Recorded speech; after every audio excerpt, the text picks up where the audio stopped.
Guys, I'm just loading Skyrim Second Edition. I took it on recently after enjoying playing it for a while. I said this in my first video and got some really nice feedback from someone, Arissa, which you can see in the subject in the comments. If you can look at the comments and see her, actually go to her channel. She's got quite a nice channel as well. I thought, since I just died and my idea is to just play one life, and I made a character I really liked, just started to get to enjoy her as a character, built up the skills, and then died to Hagwitch. But instead of cheating, I thought no, I'll go back in and use this opportunity to talk about the mods that are in Skyrim Special Edition and why the mods in particular brought me back to the game, which I'd been itching to come back to. So previously, before the Special Edition came out, I was using the Nexus mods manager and boss and all that kind of stuff, and I had a vague kind of idea of what I was doing.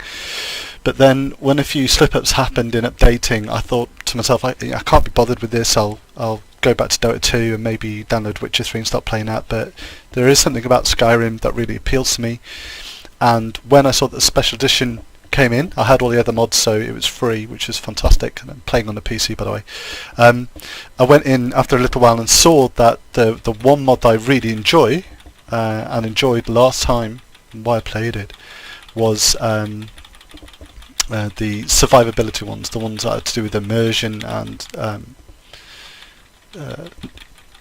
taking less time to consider my character and surviving in those kind of periods. So I'm going to get through and spend just a few minutes talking about the mods and then close it at that and then go into the first game, because I don't think it'll be very interesting. You watch me generate a character and what I do.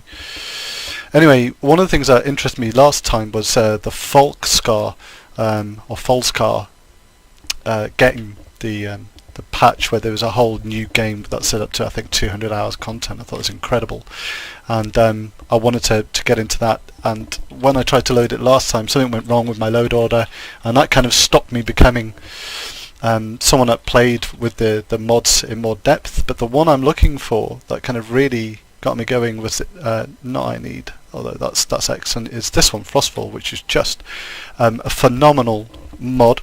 And when I downloaded that and started playing Skyrim, the old Skyrim with that, I was just totally drawn into this idea that suddenly walking around with a few clothes on was going to kill you.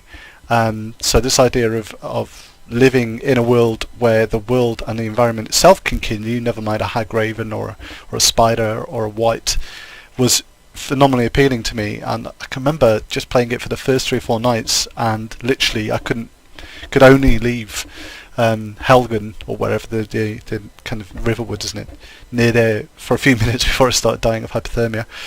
And I thought, this is great, this is the kind of game I want to play where it feels a little bit more real.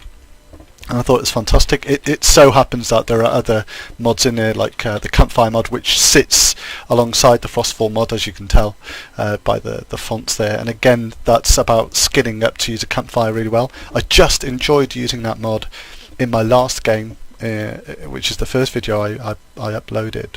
I hadn't a clue what I was doing in terms of sharing a video, but that's about being adept at making campfires and gathering materials in order to stay alive. So I enjoyed that too. I think instead of me just spending 15 or 20 minutes talking about all the mods here, which can't be really interesting, I'll pick a few this time and maybe look at talking about load order and how to manage that. I'm not very good at it. I'm just kind of playing it by ear as I kind of load in every time. But the two that kind of stood out to me is this alternate start, live another life, and that kind of drove me to do this kind of one life option, and then Conan the Hyborian Age.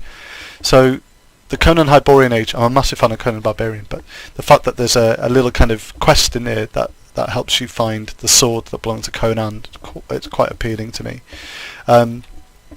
But it's the alternate start that did it for me, and I didn't know what it was going to be like, and I still don't know what I think about it, but it sure beats just endlessly starting off in Helgen, going down the corridor. It's a beautiful beginning, but when you've done it, you've kind of done it, even though I think there's an ad that says dialogue overhaul for that whole scene. I just didn't want to do that and then go to the barrow and all that kind of stuff. I've done that 2 or 3 times and thought I wanted something new. So alternate start it lets you begin somewhere completely different, and I'm sure many people watching this have seen it, but maybe that's a good place to begin next time when I've generated my character. You can see what I do.